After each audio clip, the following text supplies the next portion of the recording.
Hey there, Gemini Sun, Gemini Moon, and Gemini Rising. I'm Maggie from Moon Directed. Welcome to my channel. If this is the first time you've been here, what we do at this channel is we work with the energy of the moon to see how we can use it to best utilize it to move our lives forward in the most positive way possible.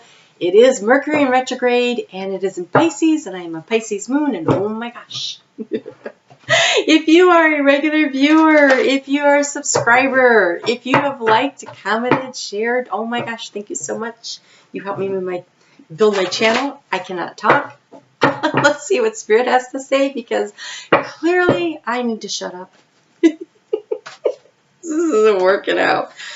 Oh, all right, I want another card. Okay. All right, Gemini, looks like you got a lot going on. We start out this week on Sunday with the moon in Leo. It's in your third house of communication, and I can see, oh, there was more than one card here. Oh, okay.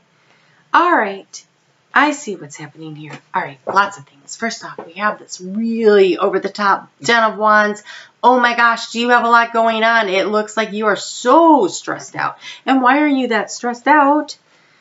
Because see, we also have this energy of this Two of Swords. Like, there's so much happening I cannot deal with it all. There's a lot of that. And I think what's going on is that you're trying to create something and you aren't creating it by yourself. There's somebody else involved. And so there's this 10 of Wands. It's the end of a cycle, and the Ace of Wands, which is the beginning of a new cycle where you're trying to build something and move your life forward. And there's just a lot going on. I feel like there's a lot on your plate. There's a lot on your table. That looks like bills, and just the kids are fighting, and there's all this stuff going on, and you're like, oh my gosh, I've really had more than I can handle. I'm really overwhelmed as I'm trying to start something new, create something new, work with people to get somewhere here, right? And so that's a lot going on. And so let's see what kind of advice we can get from Spirit to help you through your week, because that looks like a lot of stress, and nobody needs that. So Sunday's all about your willpower. It's about your willpower. It's like finding what you need from deep inside of you to manage. And I can see why you would need some help with that. So we're going to get a little guidance on that and see what Spirit can help us with to try to make that a little simpler for you. On Wednesday, just so you know, the sun is going to move into Aries. And so that comes with the equinox, change of seasons. If you're in the northern hemisphere, we're moving into spring. If you're in the southern hemisphere, we're moving into fall. And there's a full moon. So there's a lot of energy coming on. And so one of the things you should be thinking about is, what do you want to unload? Because you clearly have so much going on. And with the full moon, that's a really good opportunity to release from your life the things that are, creating more difficulty than they're helping with, right? It's a good time to unload toxic situations, negative people, negative attitudes. And on Sunday, you're being asked to deal with mercy. Now, this mercy could be for yourself, could be for the people around you, because you are so stressed out, maybe taking a beat before you say anything.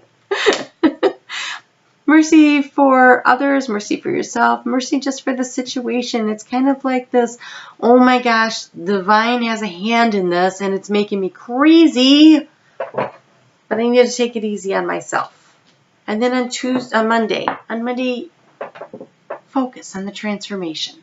So Sunday, if you can find a way to just take a break and get a rest, because it looks like the week's going to be super busy, I would carve out some time for yourself, because on Monday, look, she's got her head above the emotional waters and she's focusing on the transformation that she's trying to bring about, the conclusion to a cycle that's coming with this full moon.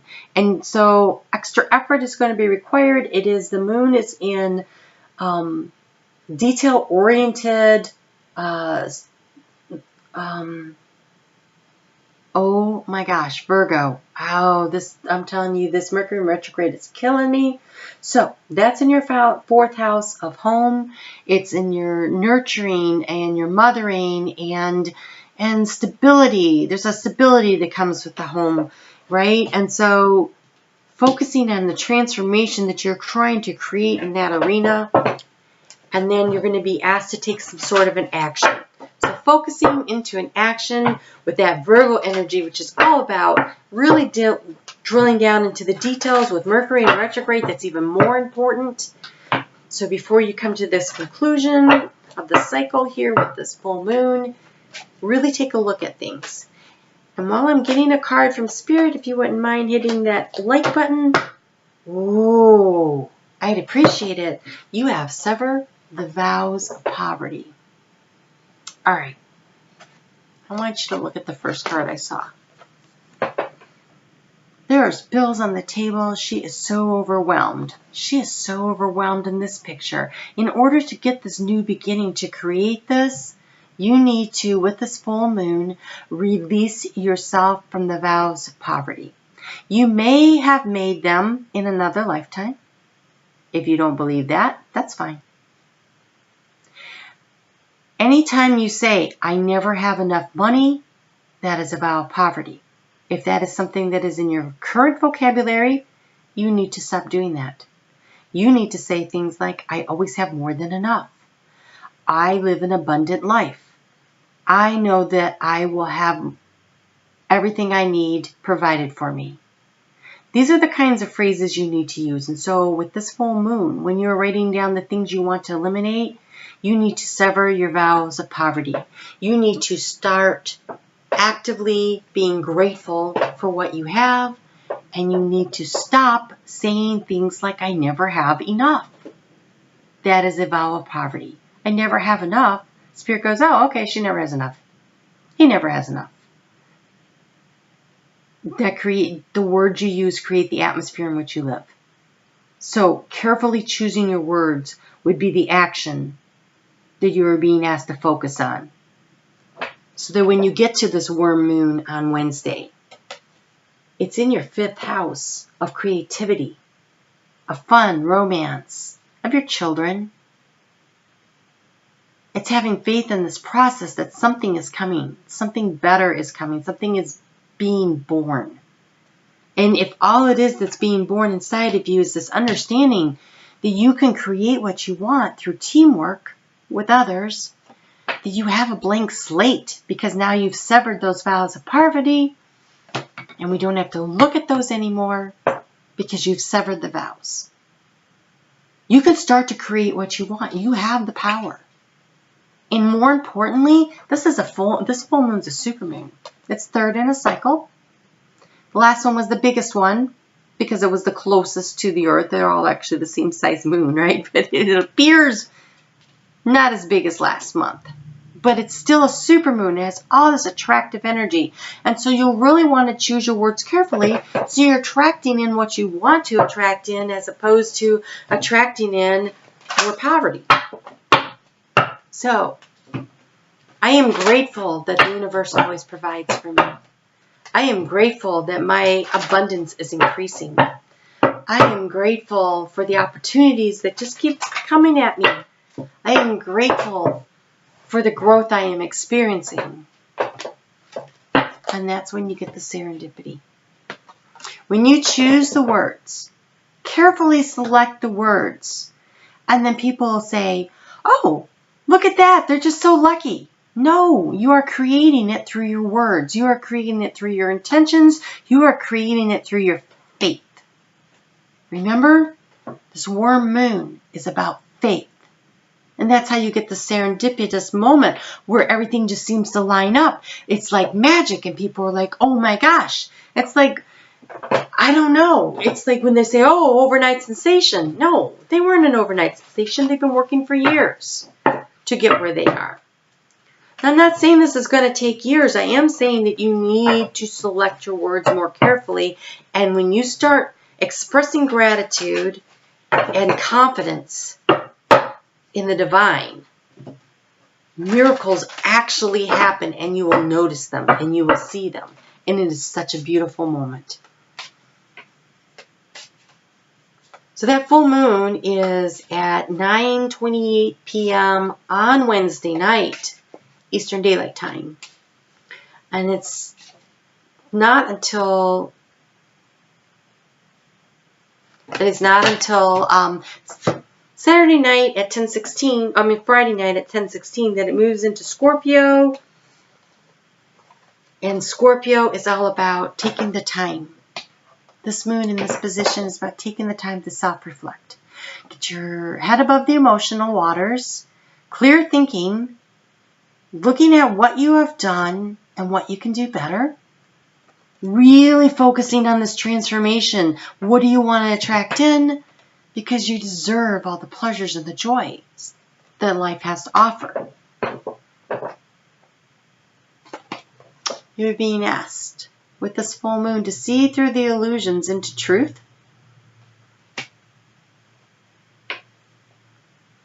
You have donkey, keep your heart open no matter what. That's faith, right? Keeping your heart open no matter what. Looking for the miracles, believing in the miracles. And you have llama, setting clear boundaries and enforcing them. This is random and comes out of nowhere. That's all I can think is there people that's been sucking your resources away from you? Do you feel like you're always giving them away to somebody else? I'm not sure. Are you setting boundaries with your children? This is in your day-to-day activities. This could be also boundaries with that work-life balance. Like you deserve time with your family. You deserve time at home. You know, if work is always calling, you know. So take a look at that when you're self-reflecting, because I have literally zero idea where that came from. Just an additional message from Spirit. Hey, by the way, while you're severing the vows of poverty, don't forget to have good work-life balance. So, in other words, you don't have to work yourself to death to have abundance come in. Life, oh yeah, because that's under the pleasure part, right? So life is supposed to be enjoyed. It can't be all about work. Even though you're worried about money, you're creating negative energy through your worries. So release them, have some fun. Try to balance out the worries with pleasure. Oh yeah, that's what they're saying. Here we go. Tangerine, tangerine. Be spontaneous and have fun. And you also have sapphire, regenerate your body. So get outside this weekend coming up. Enjoy the fact that the seasons have changed. No matter which way it's going, early fall is always nice and early spring is nice, and neither one is super warm, neither one is super cold. Well, mostly not. So find a way to dress appropriately, to get out and enjoy the nature, listen to the change of seasons in nature, the different sounds that the birds are making, or the way the leaves crackle, or you know, the way the wind moves through the trees, whether there's leaves on them or not, right? Or if you're in Florida, the way the palms move. Yeah, I don't know. Just get out in nature this weekend. I think you'll just go for a walk and sink in, and just remember to pick your words carefully and sever those vows of poverty. Okay, Gemini, wow, that was something, huh? Okay, so we have the full moon coming up, and I will have a video out for that next week, and then I will see you for the weeklies. You have a great week. Go have some fun. Go have some fun. And don't forget to give me the thumbs up, and if you'd like to leave me a comment, I would love, love, love to hear from you. I really enjoy that. All right, you take care, and I will talk to you soon. Bye.